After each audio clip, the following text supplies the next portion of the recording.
Sveiki, sveiki. Labai daug klausimų sulaukiu apie pinigus. Pinigai, pinigai, pinigai. Taip, pinigai tai yra energija. Ir pinigai tai yra stipri dvasinė energija, taip galiu drąsiai sakyti. Ir šie metai yra labai stipriai susiję būtent su pinigais. Vieni mes jų turėsime daugiau, o kiti tiesiog labai bus išbandymuose.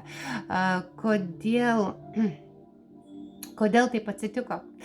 Mes nemokam išleisti pinigų.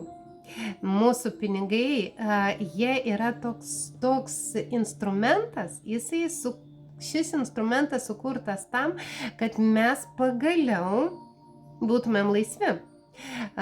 Bet mes nuo vaikystės būna traumos tokios, girdim daug negatyvo apie turtingus žmonės. Tai automatiškai ir mums atrodo, kad tie pinigai, ojei, čia vienas negatyvas. Tai ir tie pinigai yra negerai ir jie nešvarūs. Plus dar yra toks irgi požiūris, kad jeigu esi dvasingas, tai negali būti turtingas. Tai čia malonumas irgi. Tai dar toks, stiprus nuo vaikystės, jeigu ypač girdėtas, kad tu negali būti turtingas, tu viską gali, tu gali būti turtingas, tu gali būti dvasingas, tu gali viską pasiekti savo gyvenime, tik tai priklauso nuo to, kiek tu sau leidi. Va čia tas trečiasis punktas yra pats svarbiausias.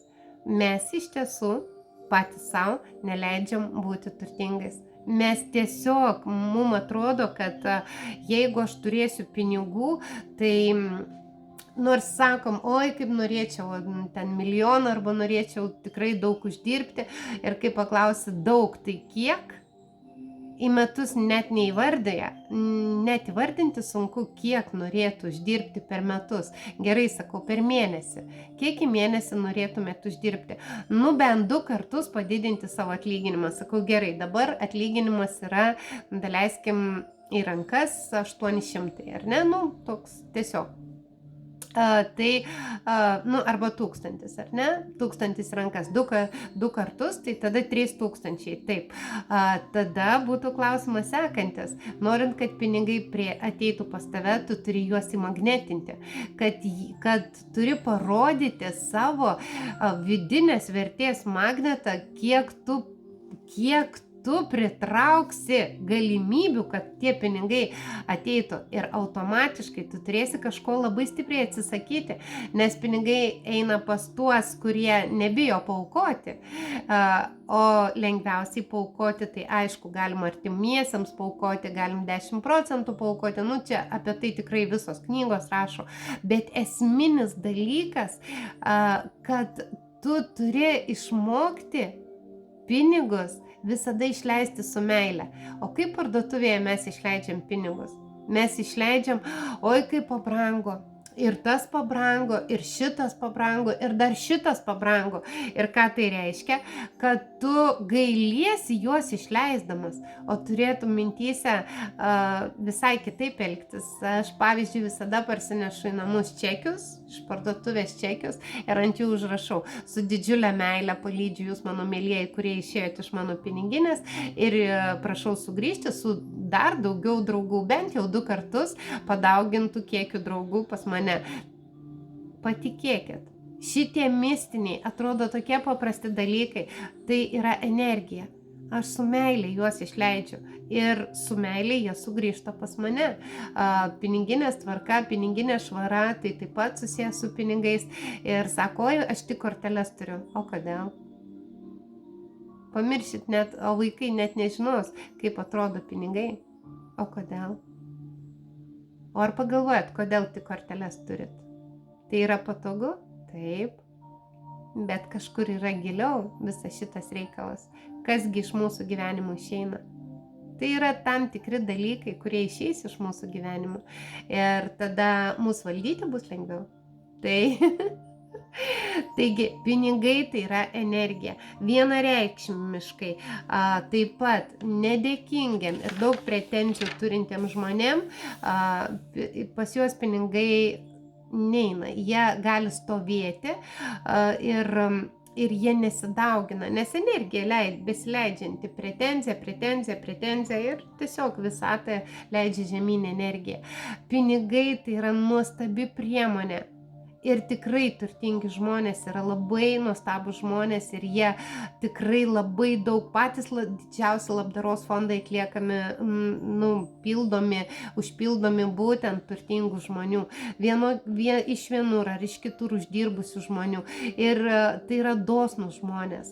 Tai yra geri žmonės. Dažnai būna žmonės turintys pinigų, jie kažkada vaikystėje patyrė gana stiprių finansinių sunkumų ir jie išmokė elgtis su pinigais. Tai nėra tie žmonės, kurie spaudžia pinigus. Ir jeigu jūs viduje pasijausite dosniu, geru, fainu žmogumi ir tada automatiškai jūs galėsit sakyti, aš esu ir turtingas žmogus. Todėl, kad turtas tai ne tik pinigai. Turtas tai ir vidinės energijos, ir vidinė dvasinė ramybė. Turtas ir tavo visos gerosios savybės. Turtas tai yra ir visų pirma artimi žmonės, tavo nuostabi aplinka. Ir pinigai tai tik yra išraiškos priemonė ir priemonė siekti savo tikslų ir savo troškimų. Kartais mums neduodami pinigai tik todėl, kad mes neturime troškimų. Arba mūsų troškimai visiškai yra nesuderinami su mūsų energetika. Tiesiog mes geidžiame kažko, ko net neįsivaizduojame, kad galėtumėm turėti. Taigi vėl leidimas savo turėti pinigų. Tai gal laikas garsiai pasakyti, aš esu verta turėti tam tikrą sumą pinigų ir drąsiai, su gražia energija, su gražia nuotaika tai įtraukti į savo gyvenimą. Dar pinigai ateina tada, kai jūs esate savo pašaukime, kai jūs būtent atliekat visą tai, kur jūsų širdis dainuoja. Ir tai tikrai yra tiesa. Kai širdis dainuoja, tu nebegalvoji apie tai, kiek tu valandų dirbai.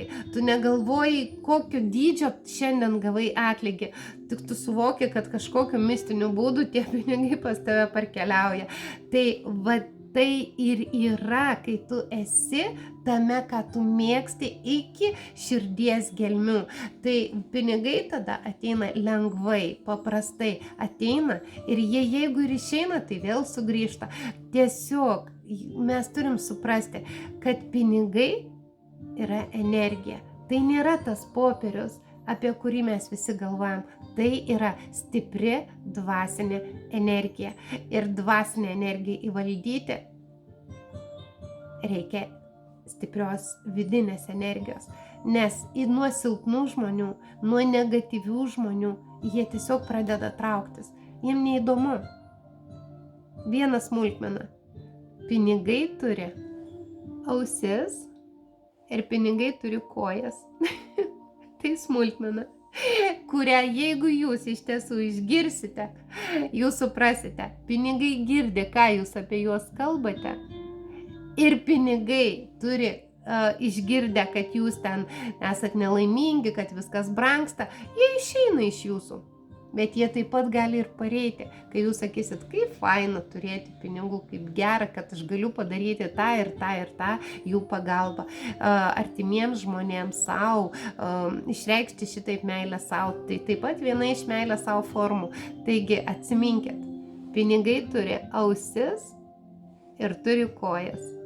Kartais jie išeina ir tai būna labai nesmagu, bet jie turi tendenciją pareiti. Jeigu tik jūs keisit savo vidinės vibracijas, savo vidinę energetiką, savo požiūrį į tai, kas vyksta jūsų gyvenime finansiniu lygiu.